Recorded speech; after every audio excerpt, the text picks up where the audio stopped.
menit debat. Oke, kita masuk saja langsung ke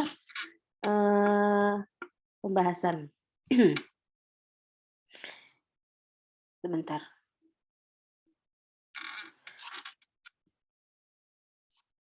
Baik, untuk malam ini kita masuk ke dalam modul ke-7. Modul ke-7 itu adalah penerapan data science dalam media sosial. Sebenarnya ada hubungan erat ya dengan modul ke-6 kemarin. Kalau modul ke-6 kemarin itu kan di bidang e-commerce, ya. Cuman kan e-commerce saat ini memang melibatkan juga yang namanya media sosial. Jadi memang ada hubungannya ya, erat hubungannya antara media sosial dengan e-commerce. Tapi untuk saat ini kita memang fokus di media sosialnya. Nah, media sosial yang saat ini lagi booming, ya, lagi tren, lagi happening itu banyak sekali. Kalau dulu kita hanya taunya cuman apa ya dulu itu ya, Facebook ya, Facebook. Pertama kali media sosial itu booming kalau nggak salah cuman baru Facebook ya, baru habis itu Twitter. Terus apa namanya YouTube sih udah lama ya, cuman baru apa namanya baru ada perubahan adaptasi di tahun 2020-an kemarin. Itu diadaptasi, maksudnya YouTube itu tidak hanya sekedar hanya untuk menonton saja, jadi dia juga bisa untuk apa namanya sebagai media ya sama seperti apa namanya Facebook. Ya, TikTok sekarang lagi happening. TikTok lagi happening sekali sekarang. Kemudian apa namanya? Pokoknya banyak lah ya untuk saat ini tuh. Nah, di situ nanti fokus kita ya. Jadi bagaimana sih sebenarnya data science itu kalau kita terapkan di dalam dunia media sosial. Nah, kalau pokok pembahasan kita itu saat ini adalah ada 3 ya. Untuk malam ini hanya ada 3. Yang pertama itu apa sih sebenarnya definisi data science dan media sosial.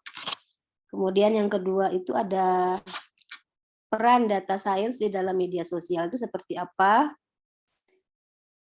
Kemudian bagaimana sih bentuk visualisasinya ya. Bentuk visualisasi data science dalam media sosial. Nah, di sini saya pecah menjadi 3 definisi. Pertama, data science-nya itu sendiri apa, ya kan? Data science itu kan kalian sudah pada tahu ya, artinya pengertian data science itu di awal sudah, insya Allah kalian sudah tahu ya, karena di awal itu kan di modul pertama itu kan kalian diajarkan pengantar data science, otomatis definisi data science sudah dipaparkan di awal. Nah, jadi saya di sini mengulang kembali bahwa data science itu adalah kumpulan data ya yang diperoleh melalui metode ilmiah atau kajian ilmiah ya, dan dianalisis dengan menggunakan teknik-teknik statistik dan matematik. Oke. Kemudian data science itu digunakan untuk mendukung proses pengambilan keputusan. Sebagaimana yang saya paparkan minggu lalu ya, bahwa memang ketika data science itu diterapkan, itu ending-endingnya mesti ada yang namanya decision making atau pengambilan keputusan, ya kan? Nah, jadi dari pemecahan masalahnya, ya kan, menggunakan teknik-teknik atau metode-metode yang ada di dalam berbagai macam pendekatan, kita temukan pola-pola yang tersembunyi di dalam data tersebut. Itulah yang dinamakan dengan insight.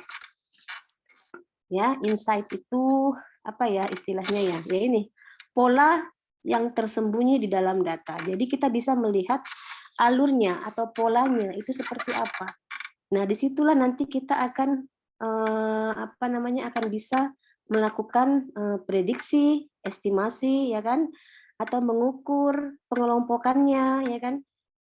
Nah, macam-macam yang bisa kita ambil dari situ. Lalu kemudian ada definisi media sosialnya. Nah, media sosial itu sendiri adalah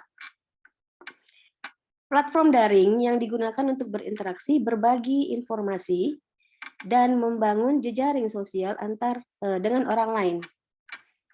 Ya, kalau dulu kita ada yang namanya apa itu namanya itu lupa saya dulu sekali setelah Facebook kemudian ada yang namanya apa ya namanya itu ya. Jadi kita kelihatan kita lagi ada di sini ya kan, nanti teman-teman yang ada di situ bisa ketemu atau gimana gitu kan. Apa ya namanya itu ya?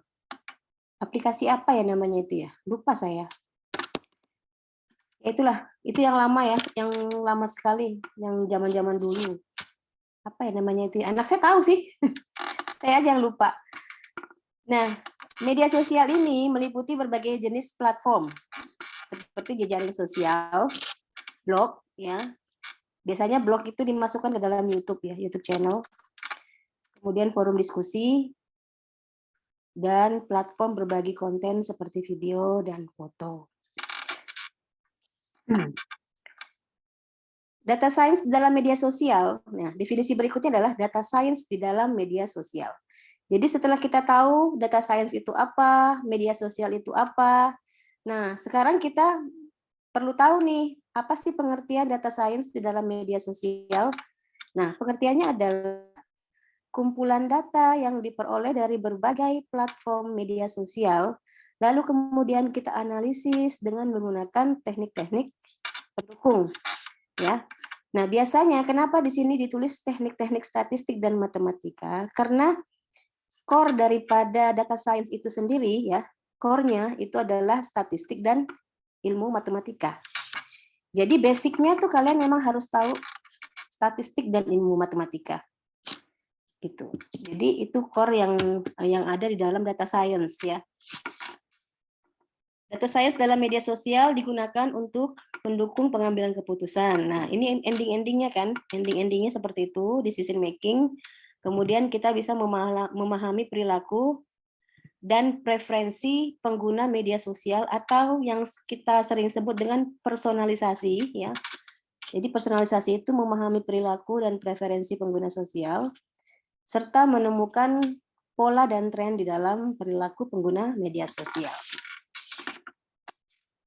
Nah, itu tadi adalah pengertian daripada data science, kemudian media sosial, lalu kemudian kita gabung ya data science dalam media sosial, pengertiannya seperti apa.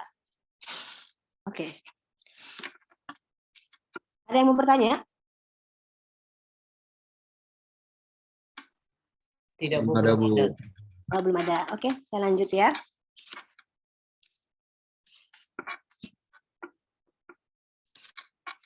Kemudian peran data science di dalam media sosial. Nah, apa peran data science dalam media sosial? Di sini saya hanya membeberkan 4 macam peran data science di dalam media sosial. Mungkin banyak lagi, tapi saya hanya memaparkan 4 ini. Yang pertama, membantu memahami preferensi pengguna media sosial atau yang kita sebut sebagai personalisasi. Ya, mungkin kalian ketika masuk di TikTok ya, sekarang TikTok yang lagi happening. TikTok kita menyukai umpamanya ya kalau kita lagi belanja ya, atau kita personalisasi di ini aja deh di di halaman depannya ya. Kita suka yang lucu-lucu ya kan? Kita suka yang lucu-lucu, oh ini saya suka, kemudian kita tend like. Nah, dari situ ya, algoritma TikTok itu akan mempersonalisasi yang kalian suka, yang kalian like setiap hari. Nah, ketika buka TikTok lagi, ya kan, kemudian terjadi penyegaran aplikasi, nah, nanti yang akan muncul itu apa yang kamu suka. Gitu. Jadi semua konten-konten yang lucu yang kamu suka, ya kan, itu akan muncul. Karena apa tadi? Karena ketika kamu menyukai sesuatu, kemudian kamu klik, nah itu dia algoritmanya itu akan melakukan personalisasi. Jadi dia akan menyajikan terlebih dahulu konten-konten yang kalian suka. Seperti itu ya. Sama dengan yang lain gitu. Ketika kalian klik berlangganan, misalkan ya, subscribe, itu nanti apa yang muncul nanti di halaman awal kalian, ya itu pasti akan muncul itu. Yang kalian subscribe, ya kan, yang kalian like, itu pasti akan muncul. Karena algoritmanya memang seperti itu. Algoritma dirancang untuk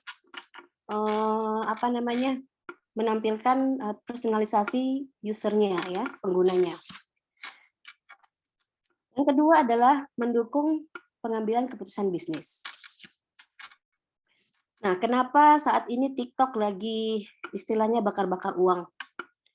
Pokoknya yang sekarang kita lihat tuh orang gampang aja dapat duit ya kalau di TikTok itu. Asal kita rajin aja live ya kan, rajin live kemudian FYP itulah langsung deh cuan ya, langsung cuan. Nah, itu kenapa? Karena begitu banyak orang di seluruh dunia ini yang menggunakan aplikasi itu apa ya? Ketika banyak orang yang berseliweran, itu pasti aplikasi tersebut akan rankingnya akan makin naik, ratingnya makin naik. Nah di situ ya para donatur yang yang memiliki saham di TikTok itu pasti akan, ayo TikTok sempurnakan lagi. Nah dia pasti akan bakar uang di situ.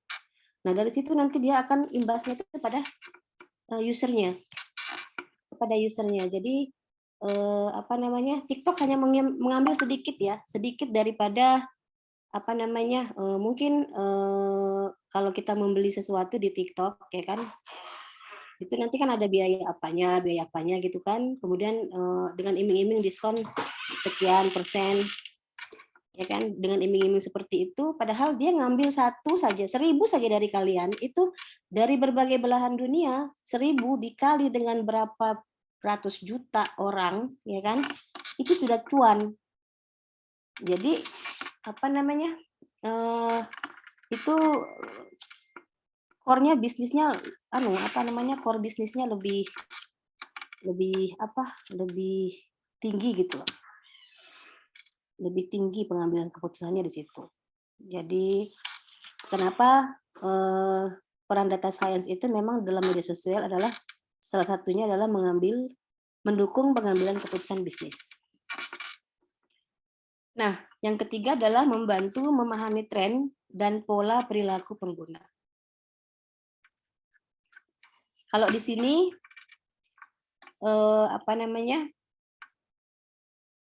memahami tren. Jadi ketika ada konten yang kita suka dan kita tidak suka, itu pasti kita bisa dalam secara global ya, secara keseluruhan, secara komprehensif itu algoritma TikTok dia akan dia akan mengumpulkan semua data pengguna ya dari seluruh belahan dunia. Itu mana yang kira-kira trennya lebih banyak gitu loh, yang lebih gampang disukai oleh para penggunanya ya, oleh para penggunanya. Nah kemudian pola perilaku pengguna, kenapa TikTok saat ini sedang gencar-gencarnya memberikan diskon ya kan, apalagi mau lebaran ya. Nah ini terjadi karena algoritma dari TikTok itu memahami bahwa menjelang lebaran ini ya, pengguna TikTok Shop itu lebih membludak daripada yang hari-hari biasa. Nah, makanya TikTok memberikan banyak sekali diskon gitu. Agar penggunanya lebih banyak menggunakan interaksi menggunakan TikTok Shop-nya. Nah, kalau banyak menggunakan interaksi TikTok Shop-nya, maka cuannya lebih banyak. Nah, itu adalah pemahaman tren dan pola perilaku pengguna. Yang keempat adalah menemukan peluang baru. Peluang baru itu istilahnya dulu itu kan TikTok tidak ada yang namanya TikTok Shop ya. Ya kan? Dulu WhatsApp juga tidak ada bisa untuk apa namanya interaksi bisnis tuh nggak ada, WhatsApp bisnis tuh nggak ada. Nah, ketika saat ini orang memang bukan diwajibkan sih, diharuskan memang berinteraksi secara intens dengan gadget mereka, otomatis para pebisnis itu melihat peluang untuk bikin shop online di sini bisa. Gitu. Makanya sekarang ini berseliweran shop-shop online. Ya kan, entah itu menggunakan WhatsApp. Dulu kan pakai WhatsApp bisa tuh. Mau DO barang misalkan ya kan, mau beli barang secara online bisa lewat WhatsApp. Nah, sekarang muncul lagi yang namanya TikTok ya kan, Tokopedia, terus apalagi ya, Blibli. Nah, itu masing-masing vendor itu, masing-masing perusahaan atau pebisnis itu melakukan strategi marketing mereka masing-masing. Karena mereka tahu bahwa akan ada peluang baru di sini, dan itu adalah cuan. Jadi intinya adalah endingnya adalah cuan. Ketika cuan sudah beraksi, ya, maka mau tidak mau kita harus mengikuti alur, ya kan, mengikuti alurnya. Nah, ini ada beberapa contoh sains ya, contoh data sains dalam media sosial. Yang pertama adalah dataset Twitter Sentiment Analysis, yang kedua adalah dataset Facebook Demographics, dan yang ketiga adalah dataset Instagram Engagement, yang keempat dataset YouTube Views dan Watch Time, dan yang kelima adalah dataset LinkedIn Job Things. Nah, dari kalian mungkin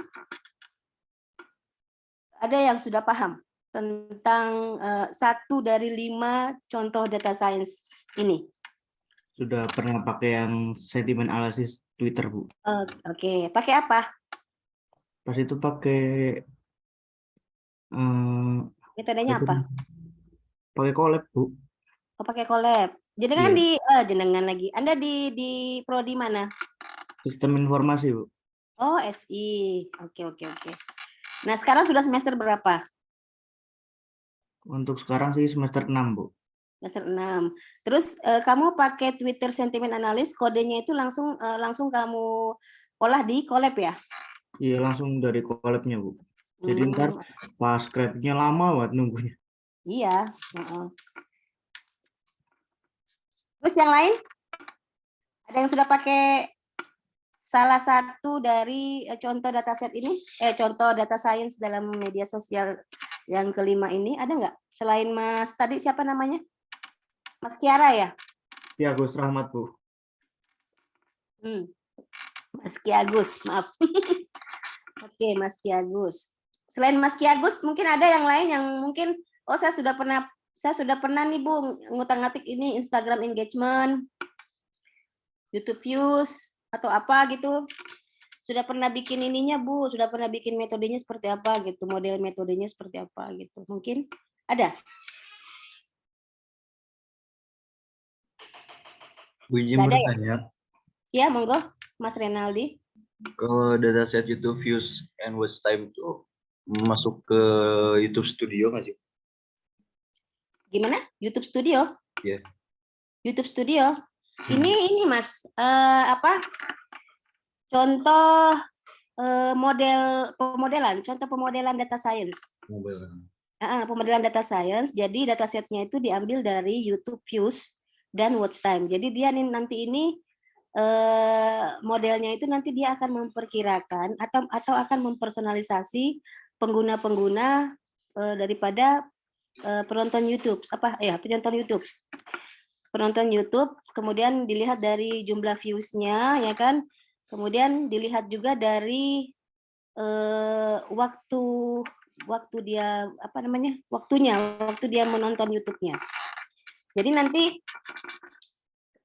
mungkin si user A misalkan ya, user A ini dia punya waktu nonton YouTube itu hanya di siang hari atau malam hari, dengan konten YouTube konten YouTube-nya yang YouTube-nya ini gitu kan. Terus si B watch time-nya itu nonton YouTube-nya itu biasanya di siang hari, kontennya masak-masak gitu. Jadi dia mempersonalisasi. Jadi nanti ketika dia buka YouTube lagi, ya kan, buka aplikasi YouTube, dia nanti apa namanya, di dalam YouTube-nya itu nanti konten yang dia sering nonton itu yang akan muncul. Gitu. Jadi dia mempersonalisasi YouTube views dan watch time-nya. Begitu. Baik Bu, terima kasih. Oke, sama-sama. Yang lain mungkin ada? Kalau yang Twitter sentiment analisis itu berarti kamu menganalisis ya Mas Ki Agus ya? Menganalisis Iya, Bu. kalimat-kalimat negatif dari Iya, Twitter. sama positif juga. Oh, Sama netral juga nanti ada grafiknya gitu, Bu. oh iya. Ya, nanti kan kelihatan ya untuk Twitternya ini nanti kalimat negatifnya sekian persen, kalimat positifnya sekian persen ya kan, yang netral sekian persen ya kan. Iya, Bu. Seperti pola ya. Iya, Bu. Cuma minusnya itu lama banget, Bu. Kenapa lama? Karena ini kali Katanya mungkin datasetnya banyak ya, Bu. Jadi datasetnya lama banget, Bu. banyak. Iya. Oh iya. Dulu saya analisis itu apa kanjuruhan gitu loh, Bu. Jadi Oh, lama banget nyari. Mungkin kan terlalu banyak kata yang sama kali. Iya, mungkin iya gitu. berat di ininya, berat di datanya. Iya, mungkin. Mungkin kalimatnya enggak kamu pecah-pecah kali. Enggak sih. Emang enggak dipecah. Jadi Dari lama. ini ya, udah langsung dari ininya kan ya. Maksudnya datasetnya sekian, udah kamu tinggal olah Iya. gitu ya. Iya gitu. Oh, ya. Makanya itu kemarin seperti yang saya paparkan minggu lalu, itu harus ada yang namanya pre-processing data. Jadi ketika kita melakukan pre-processing data, itu nanti data kita bisa bersihkan dulu, Mas. Biar tidak membebani itu yang namanya codingnya itu dia tidak terbebani. Jadi memberikan hasilnya itu juga cepat. Itu. Iya. Okay. Yang lain mungkin selain Mas Rivaldi dan Mas Ki Agus.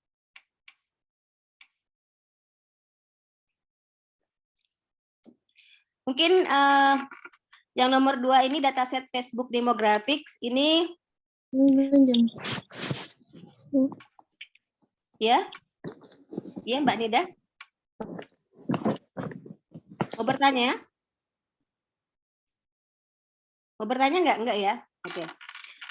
Yang nomor 2 ini ya dataset Facebook Demographic ini terkait dengan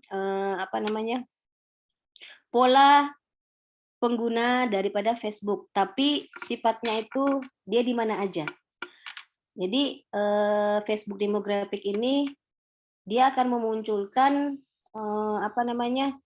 di setiap negara ya kan penggunanya yang paling banyak gitu. Ini pengguna Facebook yang di sini sekian, pengguna Facebook yang di daerah situ sekian gitu. Jadi sifatnya ini map diagram ya. Map diagram dia hanya menginfokan men-scoring seberapa besar pengguna Facebook ya yang ada di seluruh belahan dunia mungkin. Karena demografik itu kan bisa jadi Facebook itu kan mendunia ya. Jadi nggak mungkin cuma di Indonesia, jadi seluruh dunia yang digunakan gitu. Makanya dia bisa melakukan analisis scoring terhadap Facebook demographic. Jadi ketika si pebisnisnya itu ya melihat visualisasinya ya, visualisasi data, oh ternyata Facebook banyak digunakan di negara ini. Maka akan ada fitur-fitur yang ditambahkan mungkin di dalam negara itu. Jadi Facebook itu nanti akan mengupdate aplikasinya ya kan, entah nanti dia menambah fiturnya untuk khusus untuk negara tersebut. Mungkin seperti itu ya. Kemudian untuk yang nomor 3, dataset Instagram engagement. Engagement ini maksudnya adalah engagement itu ya. Jadi para pebisnis lain, ya, pebisnis lain di luar dari Instagram ya, dia akan melihat apa namanya, pola di mana Instagram ini bisa dilakukan apa namanya, bisa diambil oleh apa ya istilahnya itu ya, bisa dimanfaatkan oleh pebisnis yang lain gitu istilahnya. Jadi katakan kalau Instagram sejauh ini kan seperti TikTok juga ya, banyak yang menjual online di situ ya kan. Kemudian nggak cuman hanya posting-posting konten apa segala macam kan, tapi sekarang banyak juga apa pebisnis-pebisnis online masuk di dalam Instagram. Nah, nanti kan kelihatan tuh polanya seperti apa ya kan. Sebenarnya perilaku yang ada di dalam Instagram itu seperti apa gitu kan, polanya seperti apa. Apakah hanya sekedar membuat konten saja ya kan? Apakah juga ada apa namanya? Konten khusus gitu kan. Contohnya seperti berdagang online di situ ada. Kan banyak di apa namanya? Di Instagram itu banyak. Nah, mungkin seperti itu ya dataset Instagram engagement. Nah, yang keempat tadi sudah saya jelaskan ya melalui Rivaldo. Dan yang kelima ini adalah dataset LinkedIn job posting. Nah, ini sebenarnya bagus untuk melihat pola ya, di mana kan kalau aplikasi LinkedIn itu kan anu ya, apa namanya? Khusus untuk apa itu namanya? Dari pekerjaan. Pekerjaan, mencari pekerjaan bagi pencari pekerjaan, pencari loker ya. Nah, sekiranya ada yang cocok ya kan dengan keahlian dia, dengan apa skillnya dia ya kan, dengan ijazah yang dia punya. Nah, itu dia akan langsung engage kepada penggunanya tadi. Gitu. Jadi job posting ya. Jadi dia semakin banyak memposting job, dia harus memerlukan banyak apa namanya pebisnis dari luar ya. Jadi dia harus banyak berkoneksi, memiliki koneksi dari luar untuk memasukkan job posting ya. Semakin banyak job posting ya kan. Kemudian ketika ada yang kecantol ya, artinya ada yang kena untuk usernya. Nah, di situ nanti apa namanya ada scoring di situ. Nah, di situ ini adalah contoh data science di dalam media sosial. Masih banyak lagi sih sebenarnya. Ya, masih banyak lagi contoh-contoh data science dalam media sosial. Nah, kemudian bagaimana kita melakukan visualisasi? Tapi kebanyakan data science dalam media sosial itu kebanyakan memang pendekatan visualisasi ya. Sama pendekatan data mining itu ada. Contohnya tadi seperti apa sentimen analisis ya. Itu mesti masnya menggunakan apa namanya pendekatan data mining. Karena data mining itu ada yang namanya model atau teknik untuk menganalisis sentimen analis ya. Jadi menganalisis kalimat-kalimat yang negatif, ujaran-ujaran negatif ya. Di dalam YouTube juga YouTube lagi apa namanya WhatsApp juga bisa sebenarnya. WhatsApp, cuman kan kebanyakan orang bercuit-cuit itu kan di Twitter ya, makanya dia kebanyakan dia ambil datanya di Twitter. Kalau khusus untuk yang apa namanya sentimen analis. Nah, ini ada 4 langkah, ya. Ada 4 langkah yang mesti kita lakukan dalam melakukan visualisasi data science di dalam media sosial. Seperti yang saya paparkan minggu lalu ya, dimulai dari mencari dataset. Ya, mencari dataset. Banyak sekali cara di dalam melakukan di dalam mencari dataset ya atau mengumpulkan data. Kemarin saya sudah paparkan gimana caranya melalui Kaggle bisa atau mungkin melalui ChatGPT juga bisa ya kan. Kemudian apa namanya? melalui portal-portal lain bisa, ya kan banyak sekali cara. Nah, yang kedua, nah ini yang paling penting sebenarnya. Ketika data itu sudah dikumpulkan, itu kan data mentah.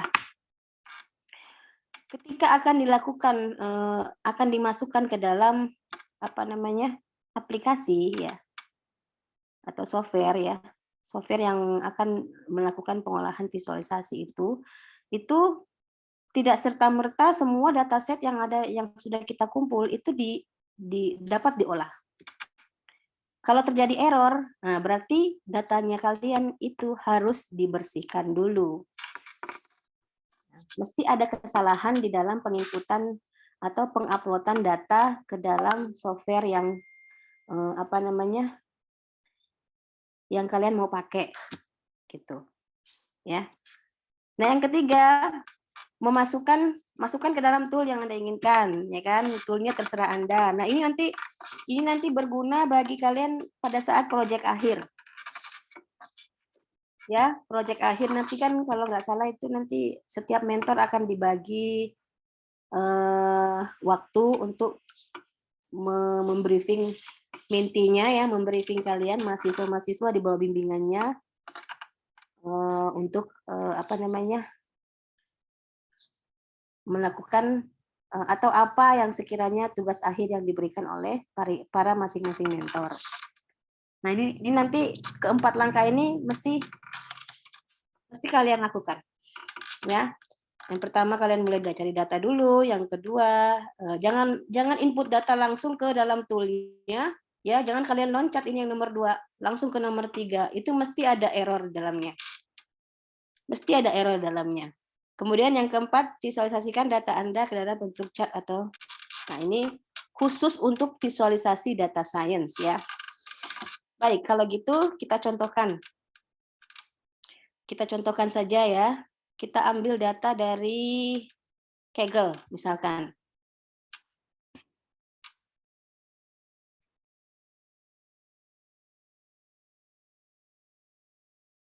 Mana ya tadi?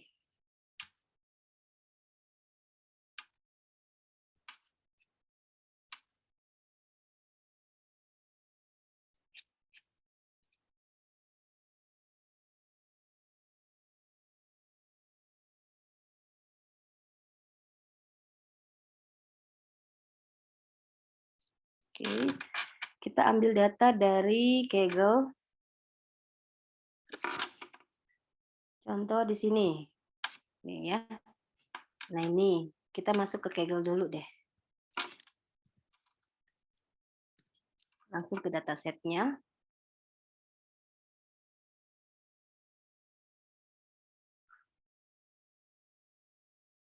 Oke, di sini banyak sekali ya data ya di sini.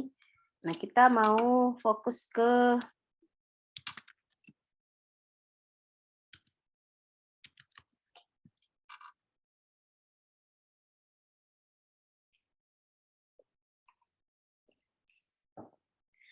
nah ini ada 859 dataset. Sekarang kita lihat satu persatu dulu. Lihat dulu nih yang di depan ini. Social media influencers di tahun 2022. Ini datanya seperti apa? Kita mau lihat datanya dari sini ya, atributnya apa aja. Ini number, kemudian TikToker name, TikTok name, subscribe-nya berapa, views average-nya berapa, ya kan rata-rata yang dinonton ini, rata-rata yang dinonton. Kemudian ini rata-rata likes-nya, penyuka kontennya dia. Kemudian ini comments average-nya, ya kan rata-rata yang komen berapa. Kemudian rata-rata yang average berapa. Ini baru satu loh, ya. Baru satu dataset. Ini ada banyak dataset ternyata. Khusus untuk sosial media influencer. Ya, ada yang kedua lagi ini di YouTube. Ini TikTok tadi. Ini ada YouTube, kemudian ini ada Instagram. Oh, masing-masing ternyata ini. Ada Instagram lagi, di TikTok. Kalau TikTok ini apa bedanya? TikToker name, TikTok.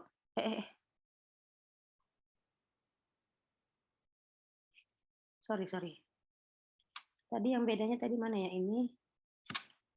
Ada TikToker name, TikTok name, TikToker name, TikTok name. Oh, ini yang punya ini ya, yang punya TikTok. Kemudian nama TikToknya ini, subscribe-nya jumlahnya sekian. Oh iya iya iya iya. Oke, ini aja deh kita download ya. Ini hanya sedikit 53,23 kilobyte. Oke, kita download.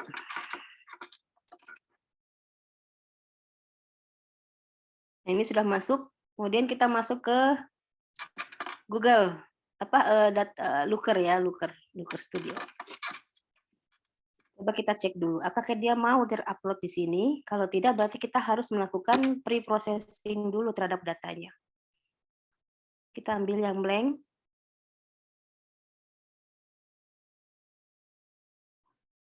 Nah, kemudian kita masuk ke upload file.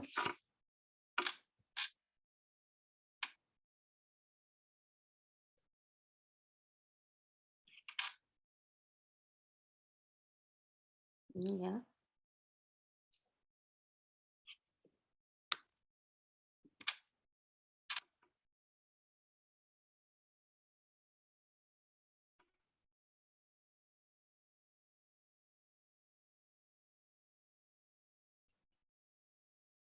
Kita lihat dulu statusnya, masih memproses.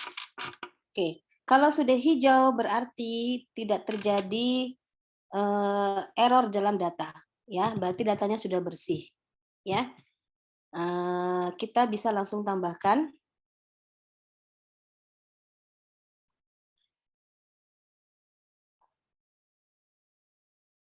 Nah, seperti yang kemarin saya ajarkan kalian, ya, apa namanya? Dia langsung masuk ke dalam apa namanya? Satu diagram, tapi ini bisa kita modifikasi ya. Tapi kita ingin melihat menambahkan diagram lain deh. Ya, misalkan kita mau ini diagram batang. Mau lihat nih seberapa besar ininya ya. Nah, ini sudah langsung dia gambarkan. Ya, dia gambarkan, cuman matriksnya salah ini, masih ada yang salah matriksnya. Ini record count yang ini. Saya mau lihat subscribe count-nya. Ini hapus.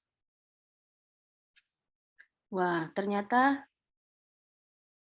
TikTok name-nya salah ya, jangan pakai TikTok name, TikToker name. TikTok name. Nah, di sini kelihatan jenjangnya ya. Kelihatan jenjangnya bagaimana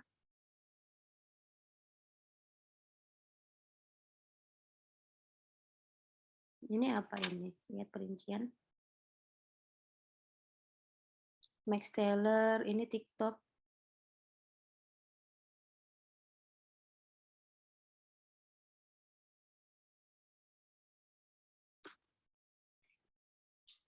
Oke, kita coba cek dulu TikTok name-nya, kemudian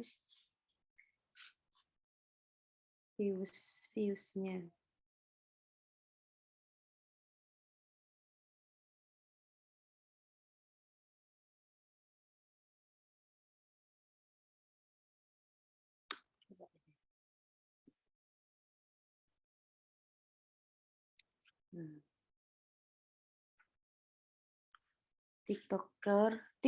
TikToker. Kemudian ini dia hanya menampilkan ini ya. Menampilkan sedikit saja ini. Tuh. TikTok name.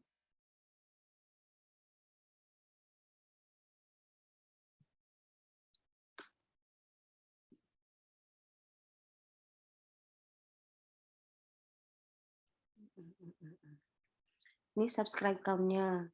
Jadi di sini bisa dia lihat subscribe count-nya ada berapa ya. Ini nama-nama TikTok-nya, TikTok name ya namanya ya ini. Ini ada berapa sih TikTok name-nya ini?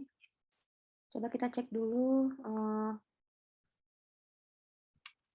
Kita cek dulu tadi datanya.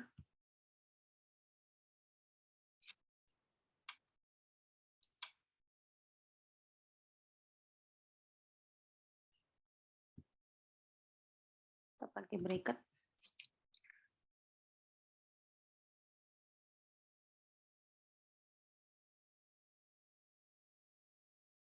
Kemudian kita lihat dulu TikTok name-nya, new, open.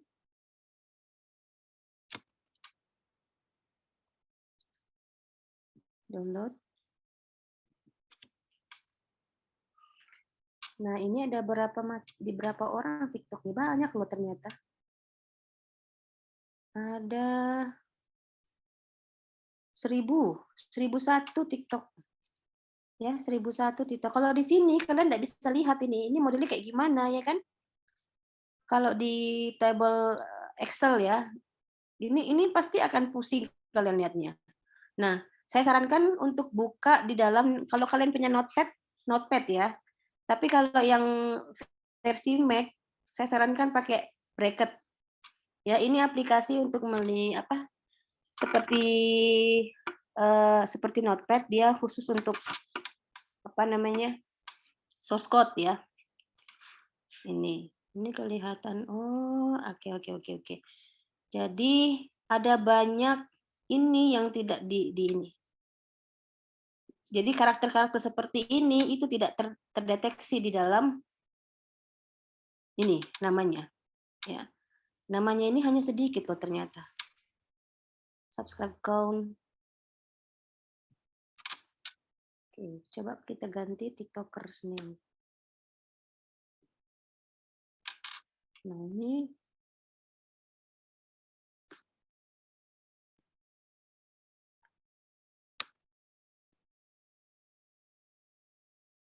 ini ada subscribe count-nya ada 2. Ini siapa ini? Noah Beck. Noah Beck ada nggak di sini Noah Beck? Noah Beck.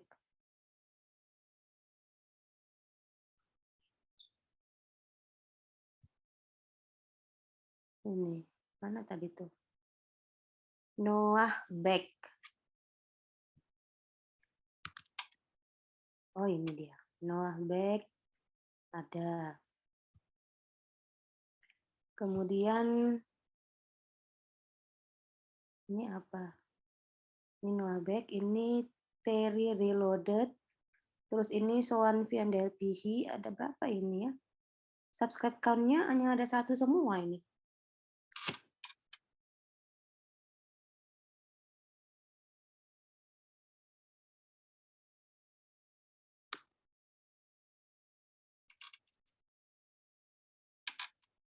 Ini subscribe count-nya nggak usah.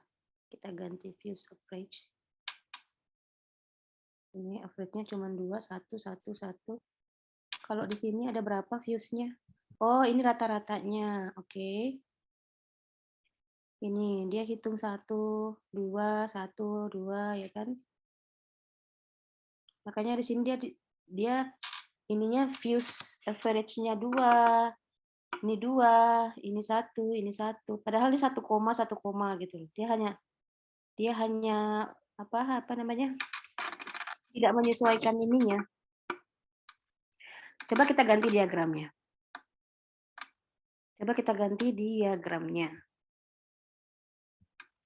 Oke, ini kita hapus dulu. Coba kita cek yang ini, record count-nya diganti dengan subscribe count. Kemudian share average-nya. Like average-nya masuk ke sini. Oke, kelihatan ya nih. Nah, di sini kan kalau di dalam dataset-nya ini kan ada 1M ya kan. Nah, MM seperti ini dia tidak munculkan. Nih 1K, 2K ya kan. Dia kemudian ini ya, angka di setelah titik itu tidak dihitung. Nih. Mesti dia hitung hanya cuma 1, 2, 1, 2.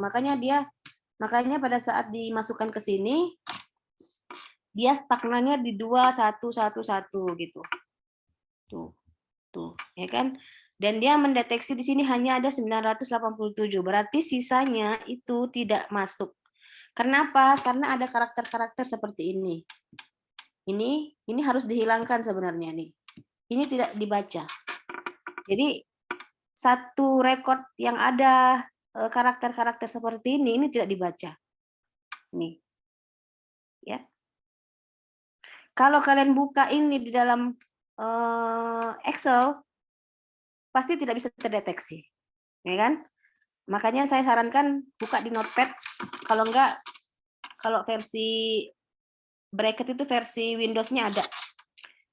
Saya sarankan untuk install bracket kalau mau untuk melihat source code-nya ya seperti apa. Nah ini yang ada seperti ini nih satu record tidak masuk ini hilang ini. Ya, jadi ini nanti dibenahi lagi. Karena yang ada 26M, 2,8M itu tidak dia kenali. Ini kan kita misalkan ini ya. Carol atau yang ini deh. Ini aja deh ya. Carol apa ini? Carol Vermich. Ya. Carol Vermich. Carol Vermich ini dia. Ini dia. Carol Vermich ini 6,2M ininya ya. Subscribe-nya, kemudian rata-rata ininya 6,3. Nah, ini yang dia tidak ini nih. Ini ya. Ini angka di belakang titik ini tidak dia ini. Dia hanya melihat 2, dia hanya melihat 1. Ya. Ini. Hanya melihat 1. Ini semua malah. Subscribe-nya 1. Subscribe-nya 1. Share-nya 1, like-nya 1.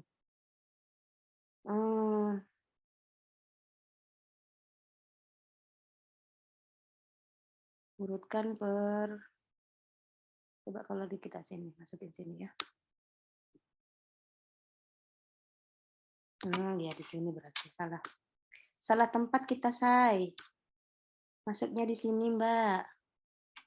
Nah, ini baru benar. Nah, jadi ini kelihatan ya. TikTok name-nya ini, subscribe-nya sekian, jumlah rata-rata shares-nya sekian, ya kan?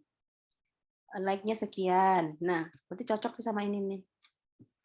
Cuman tadi hanya terdeteksi di sini berapa ini? 989.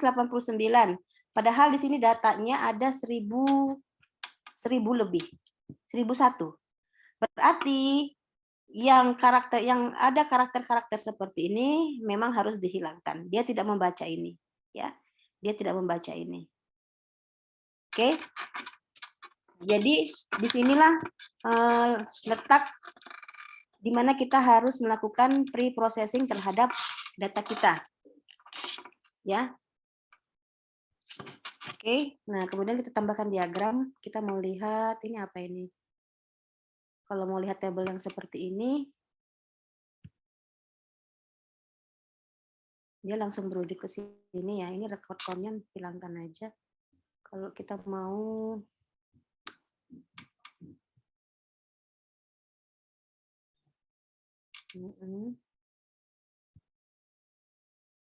ini kalau lihat ininya ya. Nah, ini contoh nih yang ketiga nih. Ini kosong, berarti ada karakternya di sini, dia tidak bisa baca. Jadi dia kosongkan di sini. Padahal ada rekodnya.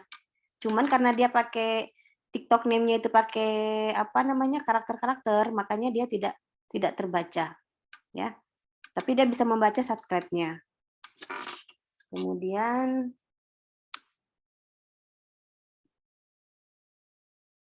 oke, berarti ini aman ya. Yang ini. Kemudian kita masuk ke kalau ini rangkaian waktu kita nggak bisa karena tidak ada rangkaian waktunya ya, karena nggak ada rentang waktunya di situ. Kita hanya bisa map yang ini deh.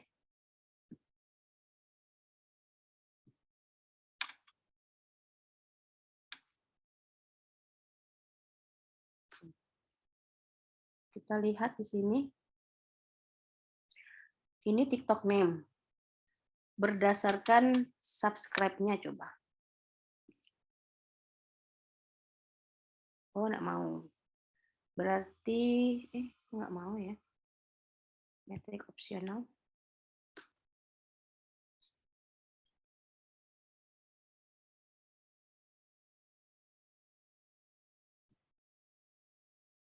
Ini 92%.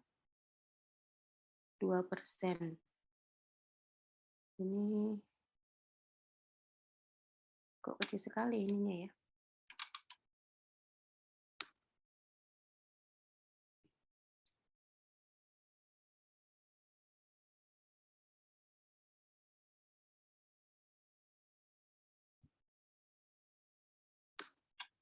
Kita masukkan ke sini. Pengaruh enggak kira-kira? Ini angka. Oke.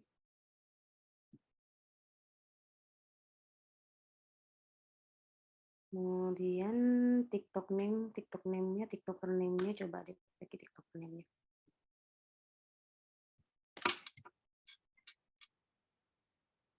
Berarti ini tidak mumpuni ya. Nah, ini kelihatan ini 2,1 M, 1,8 ada sekian persen ya kan? Oh, gini cara bacanya. Berarti pi ini, diagram pi ini ya, membacanya seperti ini. Kalau kita ditanya ada berapa sih jumlah pengguna TikTok yang apa ini? Kita melakukan apa? Oh, subscribe count-nya paling banyak, ya kan? Nah, yang paling banyak itu ada di 864. Nih. Ada 86,4%. Yang lainnya itu ada di 1,8 M, kemudian 2,1 M, ya kan? Ini sesuai dengan ininya aja. Ini 1,7, ada 1,4%, ya kan? Nah, ini penjelasannya seperti itu ya.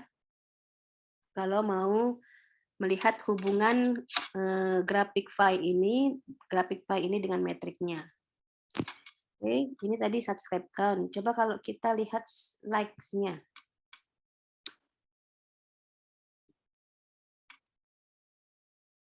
Likes-nya nggak ada hubungannya berarti. Ini ganti dengan likes average. Ini hapus. Ini likes average-nya.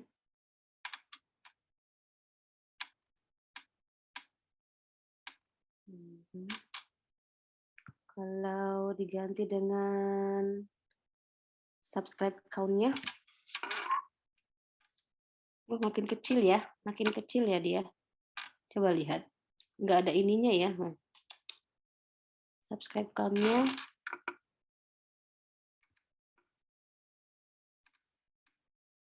Oke.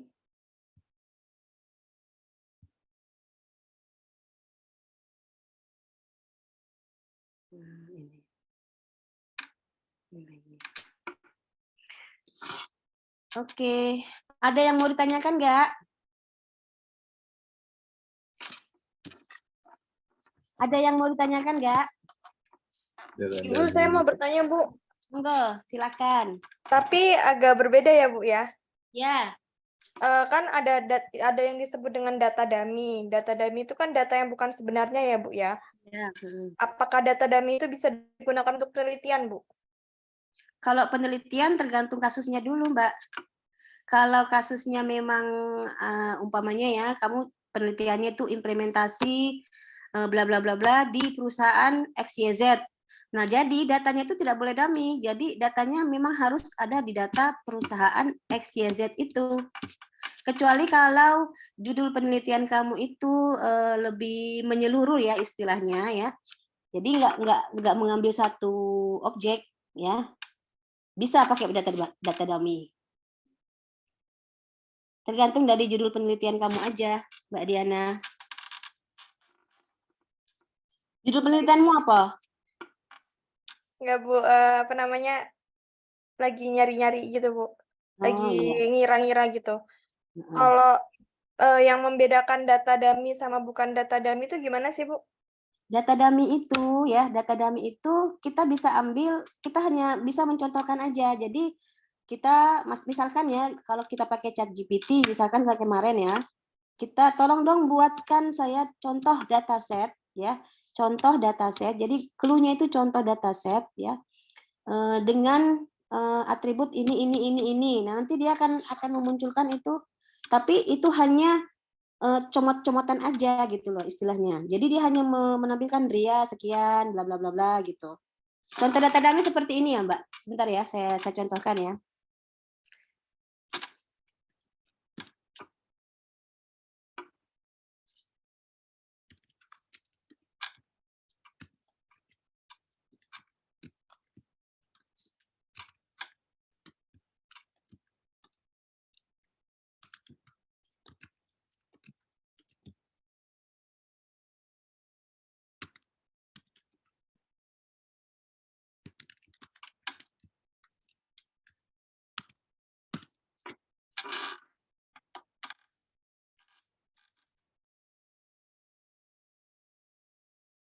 Nah, ini cuman dia hanya ngarang-ngarang ini. Tetapi intinya ya sebenarnya sama, kita mau menganalisis data ini gitu kan. Misalkan saja ini data benar-benar diambil, tetapi bukan benar-benar maksudnya bukan data sebenarnya gitu. Ini hanya data diambil ya, artinya ngacak gitu loh, dia ngerandom aja. Makanya ini yang disebut dengan data dummy.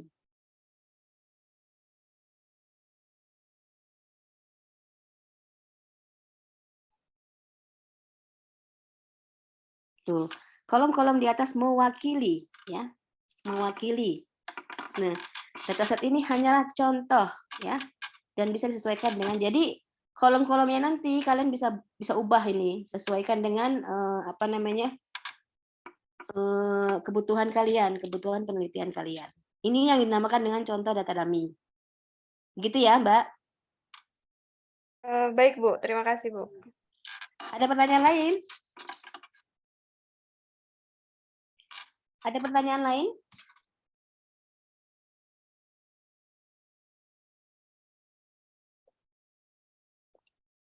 Berarti data dummy itu data yang secara keseluruhan yang belum tentu apa Benar. namanya? Yang belum tentu benar. Iya. Terus Iya, betul. kalau data yang asli kan seperti yang laporan keuangan istilahnya gitu yang sudah ada di tempat buat kita penelitian gitu. Betul. Berarti Nah, itu secara sederhananya. ya, jadi begini. Kalau kita mau menganalisis data dummy, hasilnya pun nanti akan berbeda ketika kita mau menganalisis data yang sebenarnya. Kalau data yang sebenarnya kita analisis ya, itu hasilnya nanti kita bisa bisa lebih memprediksi akurasinya seperti apa. Gitu. Jadi hasilnya itu akan mendukung keputusan kita nanti pada saat kita mengolah data tersebut. Gitu. Makanya kalau di penelitian saya sarankan janganlah pakai data dummy gitu. Pakai data yang memang benar-benar ada. Misalkan kalian coba cari di internet ya kan. Kalau hanya sebatas tugas kuliah, kalau tugas kuliah sih nggak masalah pakai data dummy. Tapi kalau untuk yang formal ya seperti udah penelitian gitu kan istilahnya. Nah itu penelitian kan penting ya karena kita ingin melihat insight-nya. Insight dari analisis hasil penelitian kita itu nanti seperti apa gitu kan, prediksinya akan seperti apa, estimasinya akan seperti apa gitu. Makanya saya sarankan kalau penelitian jangan pakai data dummy, kecuali kalau tugas misalkan ya itu boleh, nggak masalah. Jadi prediksi kita mengikuti ini, karena kalau yang beneran itu kan nanti kan dia fungsinya kan memang khusus untuk mengambil keputusan kan terkait dengan data tersebut. Begitu kira-kira, Mas. Kalau untuk data-data di Kaggle itu data-data dummy atau bagaimana ya, Bu? Kalau data di Kaggle itu data beneran, tetapi mereka sudah posting, sudah publish, artinya memang orang lain berhak tahu. Berarti bisa digunakan gitu, Bu, untuk penelitian? Bisa. Oh, bisa. Bisa, karena Kaggle itu kan sudah sifatnya sudah valid istilahnya. Jadi ada portal-portal atau situs-situs tertentu yang yang menyediakan open data source ya seperti Kaggle ini, itu bisa dipakai untuk untuk penelitian. Nanti kan di situ kan banyak sekali dataset ya. Jadi Mbak Diana nanti tinggal mencari aja fokusnya di mana datanya itu kan. Baik, Bu. Terima kasih. Oke, sama-sama. Yang lain? Ibu izin bertanya, Monggo. kalau dari Ibu sendiri itu langkah-langkah pada saat melakukan preprocessing itu apa saja ya Bu? Karena memang setahu saya preprocessing itu kan banyak jenisnya Bu. Nah, kalau dari Ibu sendiri itu langkah-langkah untuk menormalisasi dari sebuah datanya itu apa saja Bu? Ya, jadi kalau normalisasi data itu kan kaitannya dengan database ya. Database ini secara garis besar saja sebenarnya kalau untuk data science kan memang hubungannya memang dengan data, tetapi tidak pada database. Artinya gini, database dan data science itu dua konsep yang berbeda, tetapi memang punya hubungan. Ketika data itu nanti dipakai di data science, otomatis kan data yang ada di dalam database ini harus terintegrasi di dalam data science ini.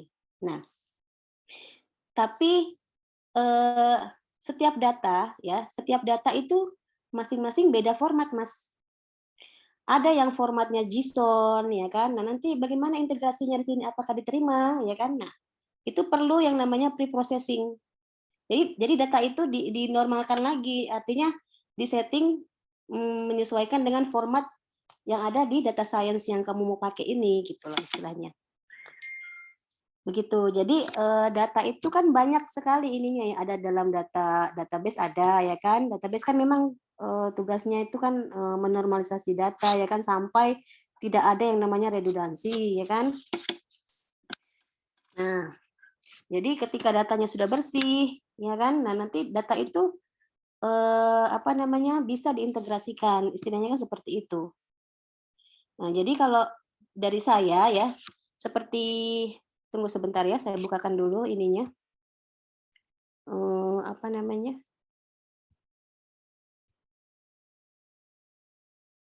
Sebentar Mels ya, saya bukakan dulu apa ini namanya yang kemarin itu.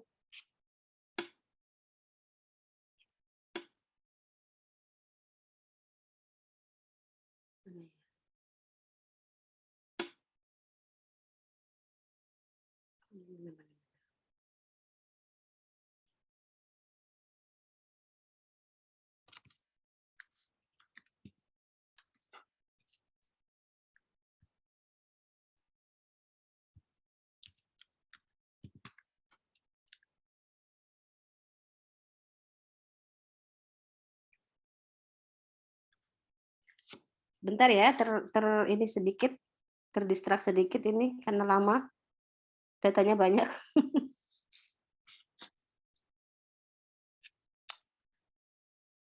Aduh, susah bener deh. MSIB.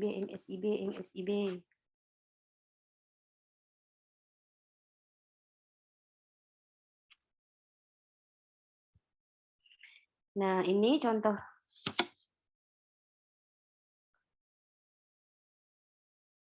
Yang paparan saya itu ini, ya. Ini paparan saya yang ini, Mas. Jadi pre-processing data ya, yang ada di dalam data science ini ada 3 ini, ya, melakukan penghapusan terhadap data yang redundansi, yang sama, ya kan, yang ganda. Baru kita bersihkan data, ya, seperti tadi ini. Seperti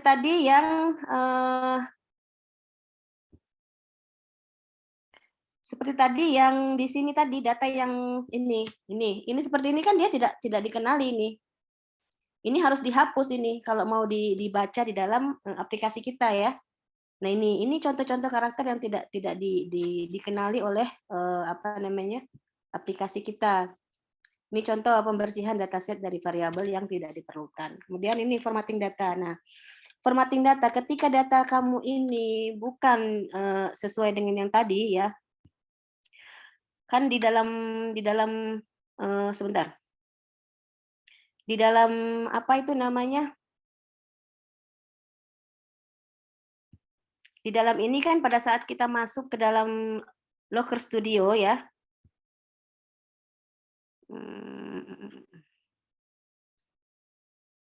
Masuk dulu deh yang baru.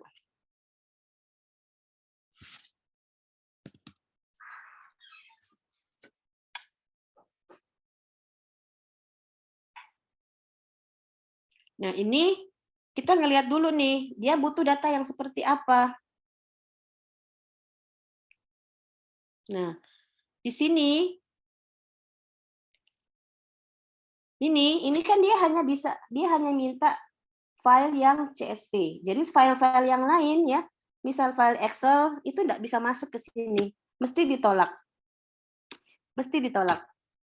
Contoh ya, kalau mau lihat di mana kesalahannya itu, kita lihat dulu di sini di data ini. Coba saya punya data yang tidak bagus.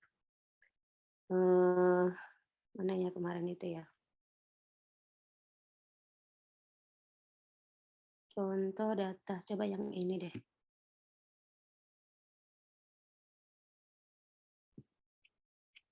Masuk ke Google Chrome, kemudian masuk ke sini. Lah.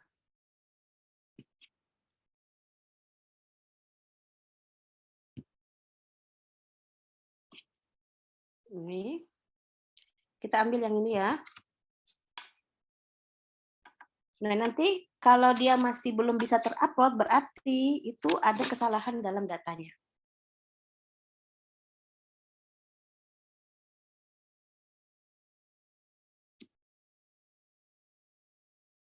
Nah, ini statusnya adalah salah. Kenapa salah? Kita lihat errornya. Nih, file berisi karakter yang tidak valid. Hanya karakter berkode UTF-8 yang didukung. Oke. Nah, bagaimana kita melihat bahwa seluruh data yang dalam file ini itu karakternya tidak didukung. Nah, kita bisa pakai ini. Ya, kita bisa pakai yang namanya bracket ini. Ya. Masih banyak sih sebenarnya, bisa kamu download yang lain kalau memang ini ya. Open, kemudian kita cari tadi data yang tadi itu mana ya? IMSIB. Mohon maaf Bu, berarti harus dihapus dulu gitu ya Bu ya? Jangan dihapus. Jangan dihapus, nanti di rename aja. Nanti bukanya ke sini gimana? Kan nggak mungkin ini toh, kalau dibuka kalau nggak ada datanya kan. Nah, ini kita buka dulu di sini. Kelihatan nanti mana yang ini kan masih aman, ini kelihatan dari sini ya. Tetapi ternyata ini mengandung banyak karakter. Bagaimana caranya kita bisa lihat? Kita cari aja di Google. Ya, kita cari aja di Google how to convert. Nah, ini data to UTF-8 karena yang diminta tadi adalah data yang sifatnya UTF-8 ya. Coba kita lihat yang ini. Yang ini coba.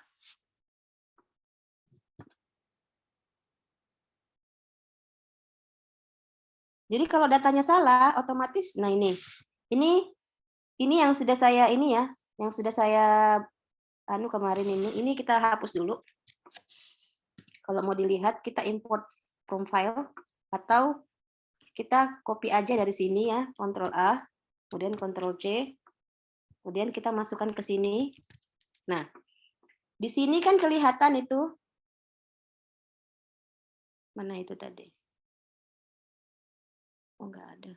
Di sini. Sorry. Chain width.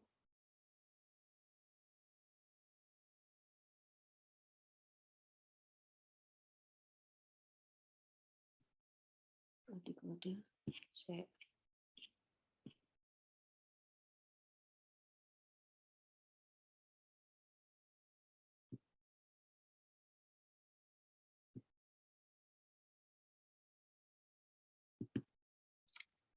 Nah, ini di sini kelihatan ya. ini ada apa namanya, ada karakter-karakter yang tidak mumpuni, yang tidak bisa dilihat oleh kasat mata, ya. Jadi ini kelihatan bahwa kenapa di sini dia tidak menerima ini, karena memang ada karakter-karakter yang tidak valid. Nah ini berisi karakter yang tidak valid, oke? Makanya kita coba telusuri di mana tidak validnya. Nah ternyata ada ini. Ini kita ini aja, ini kita Ctrl A, Ctrl C, kemudian kita masuk ke sini ya, masuk ke sini, itu yang baru deh. Nah ini kelihatan kan ini? Ini banyak karakter yang berserakan ini. Nih. Nah caranya kita tinggal hapus aja. Kita find atau control find and replace. Ya, kita masukkan ini karakter ini ya.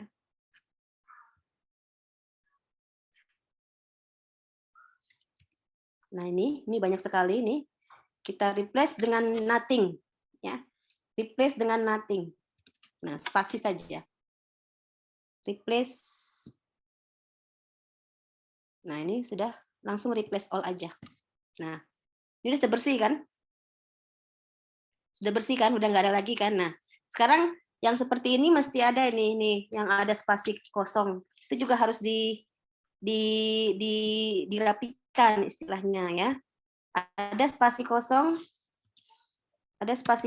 koma. Nah, ini ya, ini langsung komanya saja dihapus. Apa di spasinya aja yang dihapus.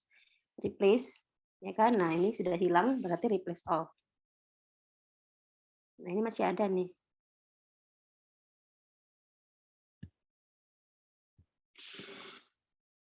Nah, ini masih ada kan? Nih, replace, koma, replace all. Oke.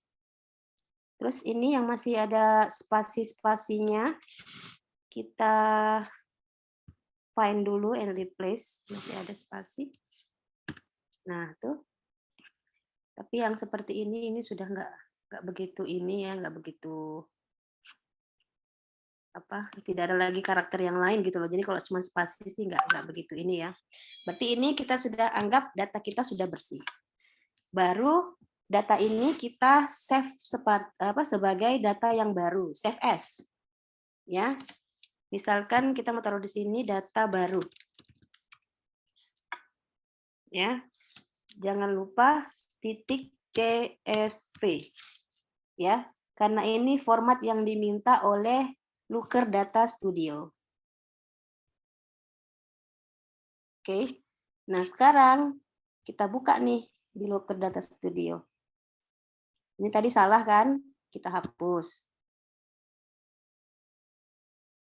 Baru kita tambahkan file. Tadi di mana? Di sini. Ini data baru ya. Open. Kita lihat apakah masih belum bisa terupload.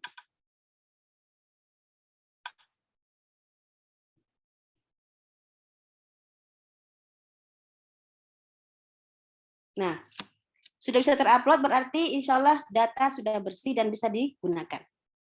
Sampai di sini paham? Paham ya? Sudah 15 Paham, menit. Bu. Paham, Bu. Kalau ingin bertanya, Bu, Ya, silakan. jika karakternya dalam data tadi mungkin tadi kan karakternya ada yang sama nih. Nah, jika dalam suatu data ya tadi karakternya berbeda nih, apakah nanti bakalan kayak gitu lagi nggak, Bu? Iya, harus seperti itu. Jadi dia harus menemukan karakternya dulu, karakternya itu. Jadi tinggal copy paste aja. Copy paste terus define ya kan, kemudian di replace dengan no spasi gitu loh. Dia tidak punya karakter lagi dia. Karakternya dihilangkan. Ya, Bu. Jadi kalau kita mau satu persatu kan agak lama ya. Siapa tahu karakternya itu bisa dipakai juga di karakter orang lain gitu misalkan ya kan. Seperti tadi ini mana tadi ya? Nih ya kan, ini seperti ini nih banyak ini. Ini harus dirubah semua ini.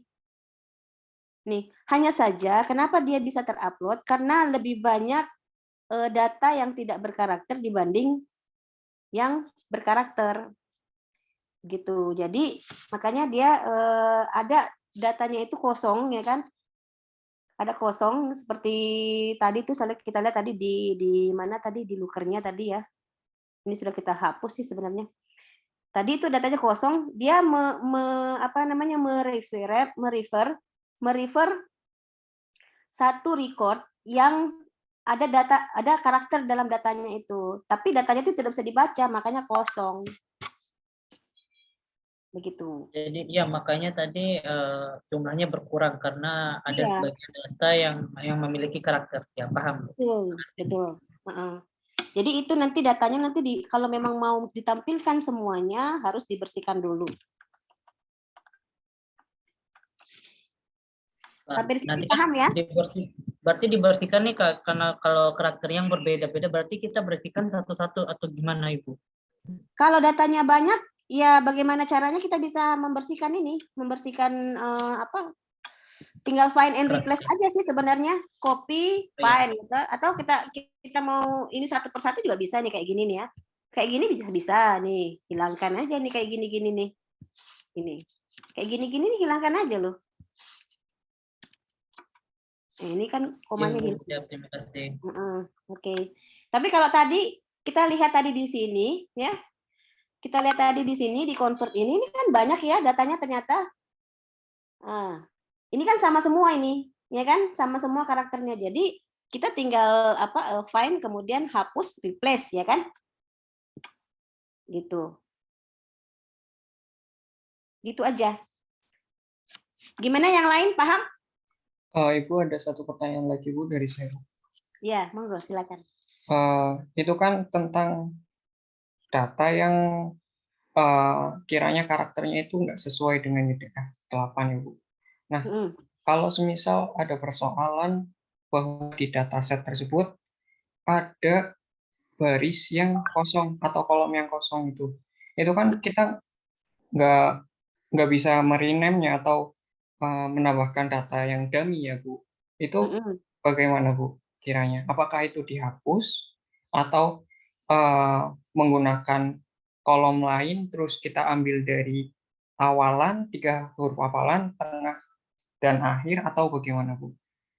Nah, sekarang begini, kalau kita hapus imbasnya apa?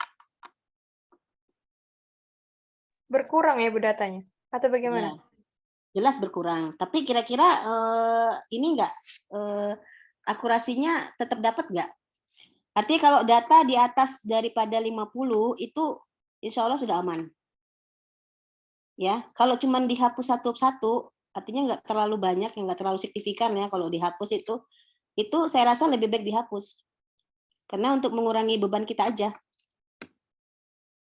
Gitu. Yang kedua, kalau di aplikasi kalian itu atau di tool yang kalian pilih itu, contohnya seperti ini. Ini ada contohnya seperti di Looker ini kan. Di Looker ini kan ada yang namanya tambah data, tambah kolom ya kan. Nah, itu bisa dipakai di situ. Jadi kita tinggal yang kosong itu kita ini aja, kita isi ini kita. Semau kita gitu loh. Jadi kita isikan aja dibanding harus kalau memang kita nggak mau hapus ya istilahnya ya. Nah, ini kayak ini nih. Nah, ini dia berikan contoh nih. Ini nomor 2 kosong nih dia nih. Nih, ini nomor 2 kosong nih. Ini profile ya, profile. Coba tambahkan parameter deh.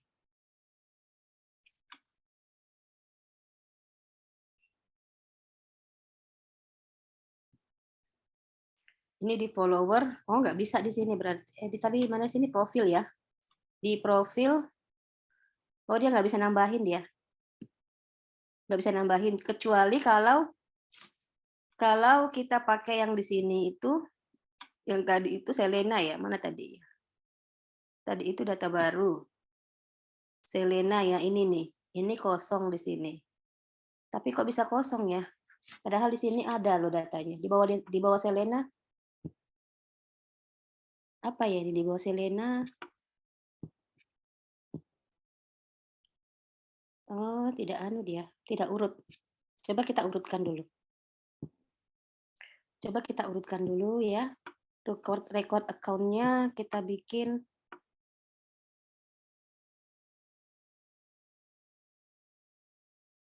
naik. Ini record count-nya apa ya? Record 4. Record count 4. Ini Leo Messi. Ada nggak di sini yang kosong? Oh, ini ada yang kosong nih. Nih. Ini kelihatan ada yang kosong ya. Ini tambahin aja ini.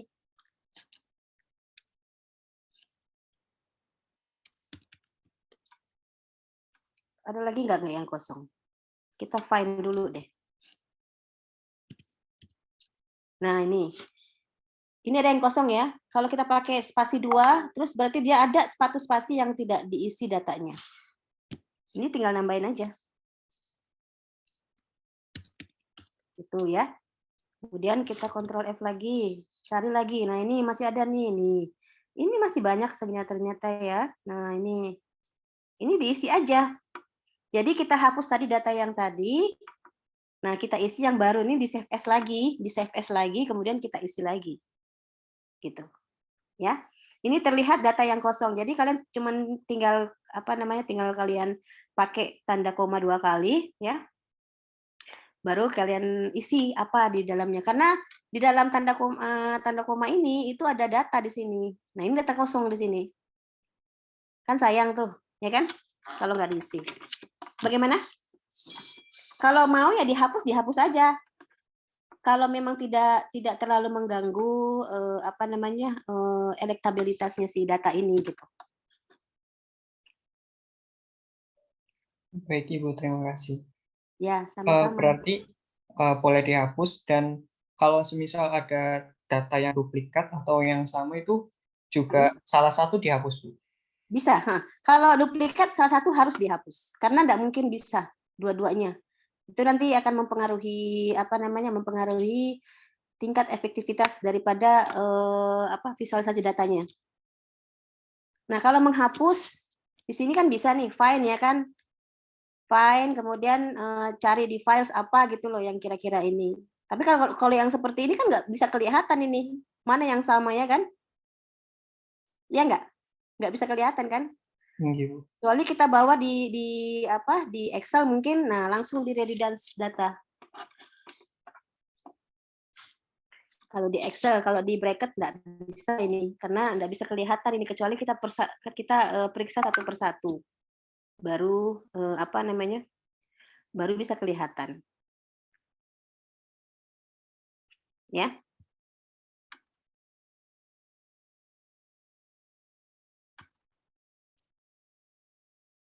Ada yang mau bertanya lagi?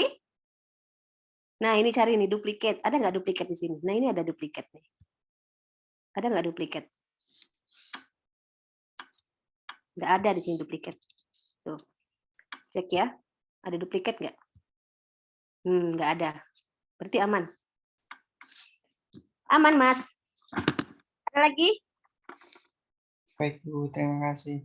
Oke, sama-sama. Yang lain? Nggak ada ya? Oh, mungkin satu lagi, Bu. Maaf, Bu. Satu lagi, Bu. Oke. Kalau untuk penghapusan sendiri, Bu, itu ada aturan perbandingannya nggak sih, Bu, dengan data? Jadi kayak contoh misal ada data, terus kita mau hapus, ada perbandingan ketentuannya gitu? Nggak ada. Nggak ada. Kalau menghapus itu, clue-nya harus yang redundansi. Artinya yang duplikat benar-benar sama. Benar-benar sama. Ya. Kalau benar-benar sama, memang harus salah satunya dihapus.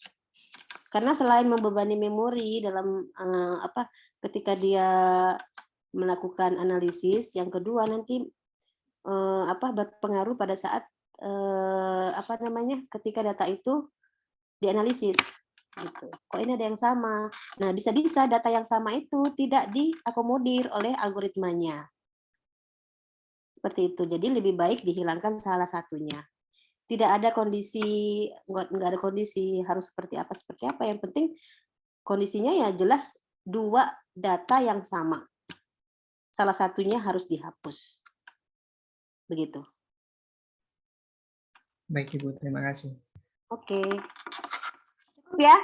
Insya Allah besok kita apa namanya, kita belajar pendekatan data mining ya. Saya insya Allah besok pakai Rapid Miner. Kita coba belajar sama-sama bagaimana melakukan estimasi atau prediksi terhadap sebuah data. Oke, siapa tahu ada yang lebih pintar dari saya, kita bisa belajar ya. Karena saya juga baru-baru belajar juga nih yang namanya Rapid Miner. Itu ya. Apa namanya? Cukup untuk malam ini ya, sudah lewat dari 30 menit kita bersama, yang seharusnya sampai jam 9 malam. Oke, terima kasih banyak apa namanya atensinya, dan apa namanya, ini apa ini? Oh oke, saya juga sama Bu, mengolah sentimen. Oh maaf, saya tidak lihat chatnya ya, maaf ya. Maaf sekali, Mas Leonard. Siapa ini? Mbok sopo iki? Maaf sekali ya, yang tidak saya baca di meeting di chatnya. Jadi untuk malam ini kita akhiri sampai di sini dulu ya. Insya Allah besok kita ketemu lagi jam yang sama, insya Allah. Dan kita akan belajar insya Allah Rapid Miner untuk besok. Terima kasih atas atensinya dan Assalamualaikum warahmatullahi wabarakatuh. Waalaikumsalam warahmatullahi wabarakatuh. Terima kasih, Ibu. Sama-sama. Selamat malam. Malam semuanya.